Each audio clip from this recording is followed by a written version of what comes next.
A veces, un solo gesto basta para mover el mundo. Hay historias que se esconden tras muros altos, lejos de las cámaras, alejadas del bullicio mediático. Historias que no buscan protagonismo, pero que, cuando salen a la luz, tienen el poder de transformar corazones. Esta es una de ellas. En los últimos meses de vida del Papa Francisco, en medio de las responsabilidades de liderar a millones de fieles y enfrentarse a desafíos geopolíticos constantes, ocurrió algo inesperado. Un acto íntimo, casi clandestino, que no formaba parte de ninguna agenda oficial, pero que pronto se convirtió en símbolo de lo que realmente significa la compasión. Un gesto silencioso que, sin quererlo, encendió una chispa en la conciencia colectiva del mundo. Lo que estás a punto de escuchar no es una historia común. Es el testimonio de un hombre marcado por la guerra y la pérdida, y de otro hombre, el líder espiritual de la Iglesia Católica, que decidió escuchar cuando otros preferían callar. Esta historia tiene un protagonista invisible, una carta escrita a mano, un rosario de madera y una capilla donde el amor fue más fuerte que cualquier protocolo. Quédate hasta el final, porque lo que sucedió entre esos muros sagrados no solo cambió una vida, cambió el rumbo de muchas. Y en tiempos donde el ruido es constante y las palabras pierden valor, recordar que el silencio también habla puede ser el mensaje más poderoso de todos.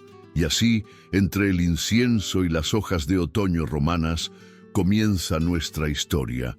Era otoño en Roma. El aire cargaba ese perfume singular de incienso y hojas secas que solo se respira dentro de los muros del Vaticano. Mientras la ciudad seguía su ritmo turístico y diplomático habitual, en una pequeña capilla lateral de Santa Marta se gestaba un encuentro que no figuraba en ninguna agenda. Allí, donde el Papa Francisco solía rezar en soledad, no había cámaras, ni micrófonos, ni funcionarios. Solo una silla vacía, un crucifijo de madera desgastada y un visitante que parecía fuera de lugar. Su nombre, Musa Ibrahim. Musa tenía 33 años. Había nacido en Libia, en una ciudad devorada por la guerra. 5 años antes, tras perder a su esposa y a su hermano menor en un ataque aéreo, tomó una decisión desesperada: cruzar el Mediterráneo en una balsa improvisada, junto a otros que, como él, huían con más miedo que pertenencias. La travesía fue brutal. Muchos no llegaron. Él sí, pero dejó pedazos de sí mismo en cada ola. Una vez en Italia, comenzó una vida de sombra. Recolector de aceitunas en el sur, durmiendo bajo puentes o en almacenes abandonados. No hablaba bien el italiano, y mucho menos entendía las reglas no escritas del rechazo. A veces lo corrían de comedores comunitarios. Otras recibía insultos en la calle. Pero seguía adelante, no por esperanza, sino por costumbre. Lo conoció una religiosa llamada Sor Antonia, mujer de pasos firmes y mirada compasiva, que desde hacía años trabajaba en un refugio clandestino para migrantes en las afueras del puerto de Civitavecchia. Ella fue quien, sin pedir permiso, habló de Musa al Papa, no como un número, no como una causa, sino como una persona. Francisco escuchó, como siempre lo hacía, y una mañana cualquiera, sin anuncios ni escoltas, pidió que trajeran a Musa a la capilla. Para él no era un acto político, era una oración en forma de encuentro, una manera de recordarle al mundo, y quizás a sí mismo, que el Evangelio no es un libro de normas, sino un mapa hacia el rostro del otro. Musa llegó temblando. Sostenía entre las manos un rosario de cuentas de madera que Sor Antonia le había dado, aunque no sabía rezar. No era católico, ni siquiera cristiano, pero sentía que, de algún modo inexplicable, estaba en el lugar correcto. La puerta se abrió. Francisco lo esperaba de pie, sin sotana pomposa ni mirada de superioridad. Solo él, solo Musa. No hubo discursos, solo silencio. El tipo de silencio que no incomoda, sino que abraza. Y en ese momento, sin aún saberlo, la historia había comenzado a escribirse. Después de aquel encuentro silencioso, Francisco no dijo nada por un largo rato. Caminó solo por la capilla, observando los vitrales apagados por la luz tenue de la mañana. Luego se sentó frente al altar. Musa ya había salido, guiado por Sor Antonia. El Papa tomó una hoja en blanco y con su caligrafía pausada y firme comenzó a escribir. No fue un documento oficial, no fue un decreto, fue una carta. Una página escrita a mano que hablaba de dignidad, de fronteras del alma y del rostro de un hombre olvidado por el mundo. Antes de escribirla completa, Francisco había escuchado con atención a Musa. Lo había dejado contar su historia, interrumpido solo por el temblor de su voz. Musa le habló de las veces que fue rechazado por parroquias cuando buscaba calor en invierno, de cómo le cerraron comedores comunitarios por falta de espacio, de los ojos que lo evitaban en la calle, de los insultos murmurados o lanzados sin pudor. No culpaba a nadie, solo quería pertenecer, aunque fuese por un día. Fue entonces cuando el Papa se inclinó hacia él y le dijo: «No hace falta tener pasaporte para merecer dignidad. La Iglesia no tiene fronteras cuando el dolor llama a la puerta». Esa frase, susurrada en voz baja, cruzaría límites que ni el propio Francisco imaginaba. La escribió tal cual en la carta, como si supiera que más allá de su intención pastoral, sus palabras serían interpretadas como un manifiesto. Horas después, convocó a un reducido grupo de colaboradores. Les leyó la carta, en voz baja pero firme, y les compartió su intención: entregar simbólicamente a Musa la ciudadanía vaticana, no como trámite legal, sino como acto público, una señal, un gesto. «Lo haremos en la misa matutina del domingo, sin previo aviso, ante los fieles que estén allí», dijo. Hubo silencio en la sala. Algunos lo miraron con preocupación. Uno de sus secretarios se atrevió a hablar. «Santidad, esto podría traer problemas diplomáticos». Francisco asintió. «Lo sé, pero hay momentos en que el alma debe hablar más alto que la estrategia». La carta no era extensa, pero cada palabra ardía. Hablaba de migración como un derecho humano, de la compasión como un lenguaje universal y de la necesidad urgente de despertar las conciencias adormecidas por la comodidad. El Papa sabía lo que hacía. Sabía que sería interpretado como una postura política, incluso una provocación, pero no lo hizo para ganar simpatía, lo hizo porque creyó que era lo correcto. La noticia no tardó en filtrarse. Una fuente cercana al gobierno italiano comunicó a un medio nacional que el Papa quiere convertir a un inmigrante ilegal en ciudadano del Vaticano. Las redes sociales se encendieron. Los medios conservadores lo acusaron de traicionar la neutralidad milenaria de la Santa Sede.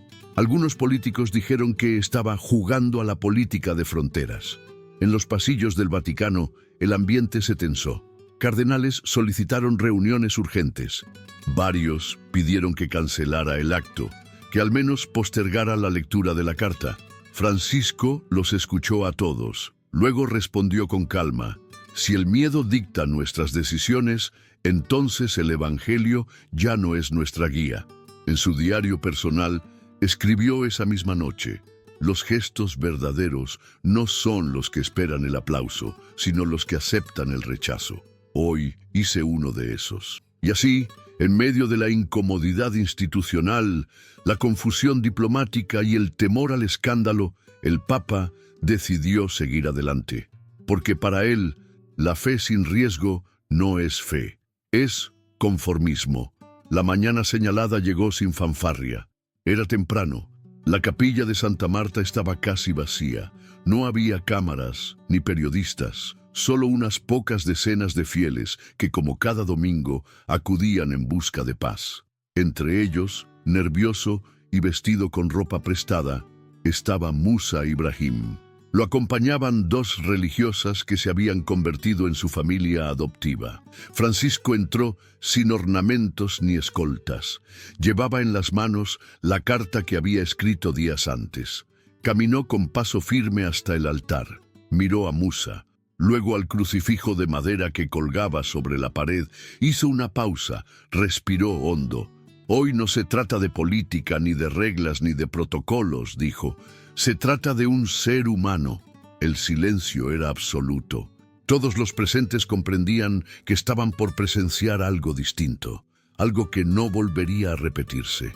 El Papa abrió la carta. Su voz era suave, pero firme. El papel temblaba ligeramente en sus manos, no por debilidad, sino por el peso simbólico de lo que estaba a punto de declarar. «Esta carta», dijo, «no busca aplaudir a un hombre, sino recordarnos a todos que ninguno de nosotros elige dónde nacer, y sin embargo, todos deberíamos tener derecho a un lugar donde morir en paz». Los ojos de Musa comenzaron a llenarse de lágrimas. Jamás imaginó que su nombre sería pronunciado desde un altar donde había visto pasar cardenales, embajadores, presidentes. Pero allí estaba. Su historia, su sufrimiento, no eran una excepción, eran símbolo. Francisco continuó leyendo. Cuando un hombre cruza el mar con solo una oración en los labios, no está invadiendo, está huyendo. Cuando duerme bajo un puente y aún así comparte su pan con otro más hambriento, no es una carga, es un espejo de lo que fuimos antes de olvidarnos del amor. Algunos fieles bajaban la cabeza, otros miraban al Papa sin pestañear. Cada frase era un golpe al corazón. La capilla, usualmente silenciosa, contenía una tensión sagrada, como si el tiempo se hubiera detenido. Y entonces ocurrió el momento más poderoso. Francisco bajó del altar, caminó lentamente hacia Musa y sacó de su sotana un sobre blanco. Dentro había una tarjeta con el escudo del Vaticano y el nombre Musa Ibrahim, grabado en letras doradas. «Este papel no abre fronteras legales», susurró, «pero abre una puerta, y detrás de esa puerta estás tú. Bienvenido a casa, hijo mío».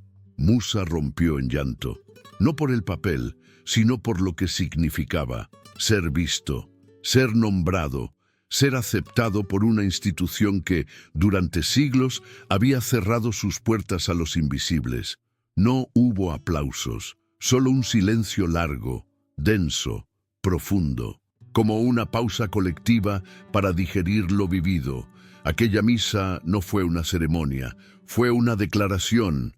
Cuando terminó, Musa se arrodilló, no por devoción religiosa, sino por gratitud. Le ofreció al Papa su rosario de madera.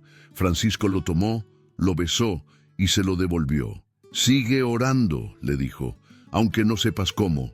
A veces, solo el silencio ya es oración». Afuera, nadie sabía aún lo que había pasado, pero dentro, algo había cambiado. No solo en Musa, también en los asistentes, incluso en los escépticos, porque habían sido testigos de algo extraordinario, el Evangelio puesto en práctica, no desde un púlpito, sino desde el corazón. Horas después, una sola imagen lo cambiaría todo. Un asistente, sin intención de causar revuelo, tomó una fotografía, el Papa abrazando a un hombre de piel oscura, con ropa sencilla, rostro lleno de lágrimas. Esa imagen, filtrada días después, recorrería el mundo. Algunos la llamarían un milagro moderno, otros una provocación innecesaria. Pero nadie podría decir que fue indiferente. La fotografía no tardó en expandirse como fuego en rastrojo seco. En cuestión de horas, la imagen del Papa Francisco abrazando a Musa Ibrahim cruzó continentes, idiomas, ideologías. Apareció en portadas de periódicos, fue compartida millones de veces en redes sociales y se convirtió en tema de debate en programas de televisión, cafés, parlamentos y púlpitos. Los titulares eran tan variados como las emociones que provocaba. Para algunos era el gesto que el mundo necesitaba. Para otros, el Papa cruzó la línea.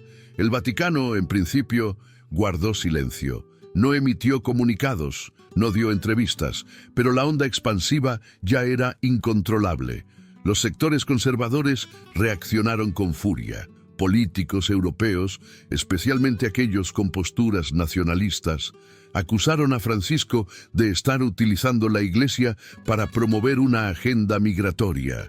Hoy es un gesto simbólico, dijo un ministro italiano. Mañana será una política oficial. Un senador llegó a pedir públicamente que se revisara el tratado que garantiza la soberanía del Vaticano. Dentro de la Iglesia tampoco faltaron críticas. Un cardenal de alto rango, bajo anonimato, declaró que actos como este pueden socavar el delicado equilibrio diplomático de la Santa Sede.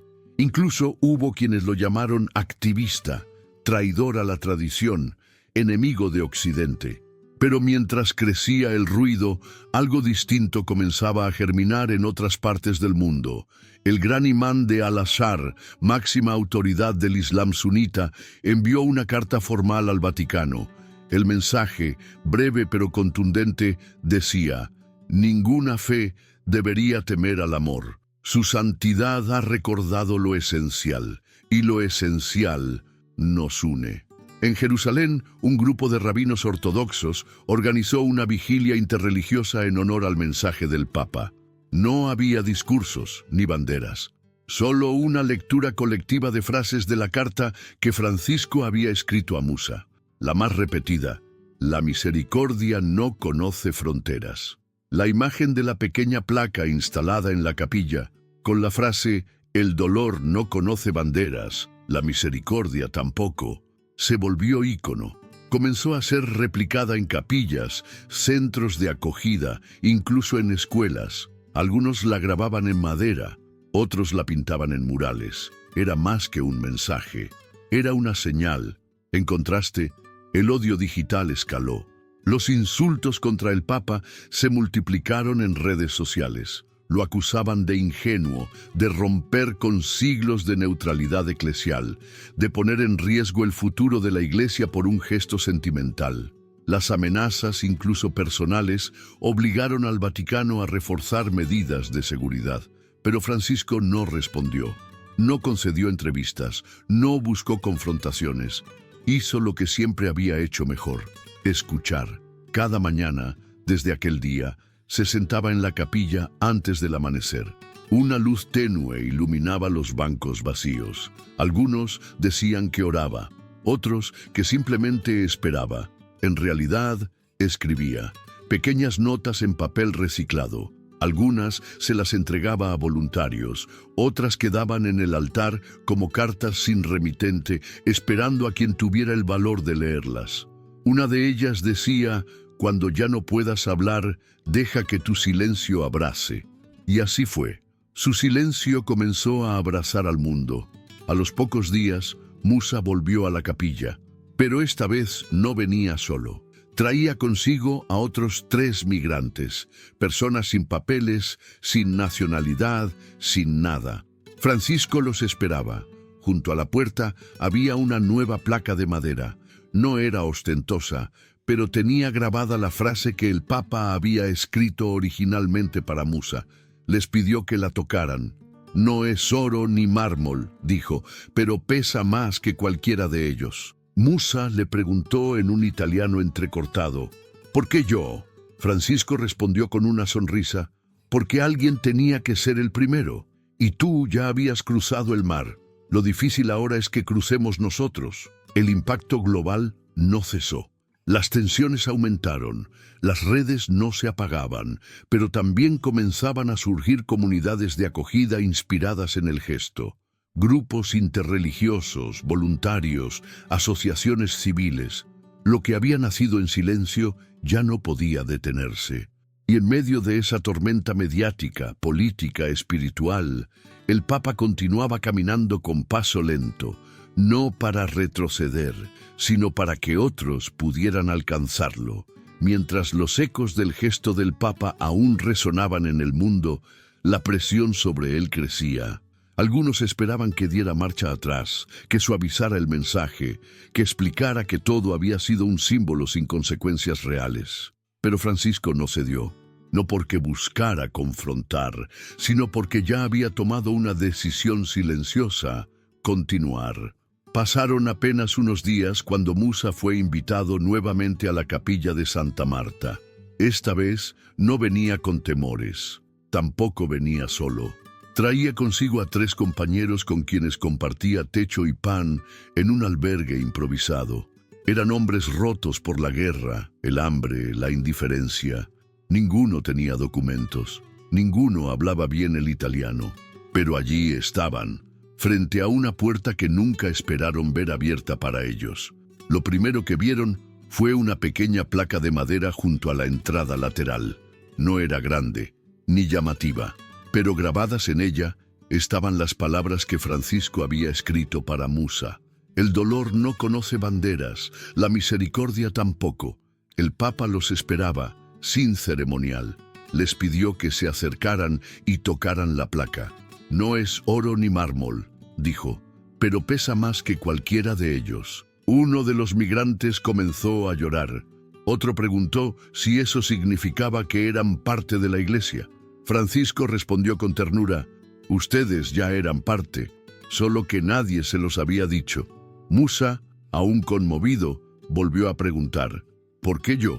Francisco sonrió y respondió: porque alguien tenía que ser primero, y tú ya habías cruzado el mar. Lo difícil ahora es que crucemos nosotros. Esa frase quedó grabada no solo en las paredes, sino en las memorias. Y se repetiría muchas veces en discursos, artículos y mensajes de líderes religiosos. Pero en boca de Francisco no era una metáfora, era una misión. Durante las semanas siguientes, mientras las críticas arreciaban, el Papa evitó toda confrontación pública. En cambio, profundizó su silencio. Comenzó a escribir más que nunca. En su diario personal anotaba reflexiones que no estaban pensadas para ser publicadas, sino para guiar su alma en esos días finales. Una de ellas decía: prefiero 1000 veces una iglesia incómoda que una iglesia cómoda ante el dolor ajeno. Esa incomodidad comenzó a tomar forma. En los días siguientes, Francisco recibió discretamente a grupos de jóvenes voluntarios de centros de acogida, a religiosas de barrios marginales, a curas de villas miseria. A todos les decía lo mismo: si este acto despierta el odio, entonces más necesario es hacerlo. Fue en ese tiempo cuando decidió preparar un último documento. No era una encíclica, ni una carta pastoral. Era un archivo simple, con un título manuscrito: A los invisibles. En él, el Papa reflexionaba sobre el dolor no visto, sobre el drama de los que no tienen nombre ni patria. Escribía sobre la necesidad de volver al origen de la fe: el abrazo al caído, el consuelo al solitario, el pan compartido sin preguntas. En la última línea del documento, escribió: me dirán que soy ingenuo, que los migrantes son cifras, no personas, que las fronteras son leyes, pero hay una frontera que ustedes han olvidado, la del alma. Esa frase poderosa y desconcertante fue la última que dictó con intención pública y marcó un antes y un después. Cuando finalmente la noticia de su fallecimiento se hizo pública, no hubo caos. Roma cayó en un silencio diferente. No era el silencio protocolar de los funerales papales, era un silencio herido. Miles de personas se congregaron espontáneamente en la plaza de San Pedro. Entre ellas estaba Musa, vestía de blanco. Llevaba colgado al pecho el mismo rosario de madera que Francisco le había devuelto. En una mano, un pequeño ramo de flores sencillas, las mismas que cuidaba cada mañana en los jardines del Vaticano, donde había comenzado a trabajar como jardinero silencioso de la capilla. Nadie lo detuvo al entrar. No necesitaba invitación. Su presencia ya era parte del lugar. En el altar no se colocó una imagen del Papa, ni un retrato oficial. Solo un cuaderno negro, desgastado por los años, con notas escritas a mano. Era el diario de Francisco. Allí, entre comentarios sobre el Evangelio y frases personales, había una que fue leída en voz baja por uno de sus colaboradores más cercanos. A veces siento que la iglesia camina demasiado despacio, como si tuviera miedo de ensuciarse los pies. Pero si no llegamos a los que están tirados en la calle, entonces, ¿para qué estamos aquí? El día del funeral llegó con una Roma envuelta en una calma irreconocible. No era la solemnidad habitual de un evento vaticano. Era algo más profundo. Un silencio espeso, lleno de miradas perdidas y lágrimas contenidas. La plaza de San Pedro, acostumbrada al bullicio de los turistas y los cánticos de los fieles, ahora era un mar inmóvil de almas unidas por el duelo. No hubo discursos grandilocuentes. No se leyó una lista de logros. No se proyectaron videos. Fue un adiós sobrio, íntimo, como el hombre que lo inspiró. Entre la multitud, Musa Ibrahim avanzaba con paso lento. Llevaba el rosario de madera colgado al cuello y en su mano derecha un ramo de flores sencillas, margaritas, jazmines y hojas secas recogidas esa misma mañana del jardín que cuidaba con esmero. No vestía de gala, solo de blanco, puro y silencioso. Cuando llegó al féretro, no hubo necesidad de indicaciones. Como si los guardias entendieran que su presencia era legítima, lo dejaron pasar.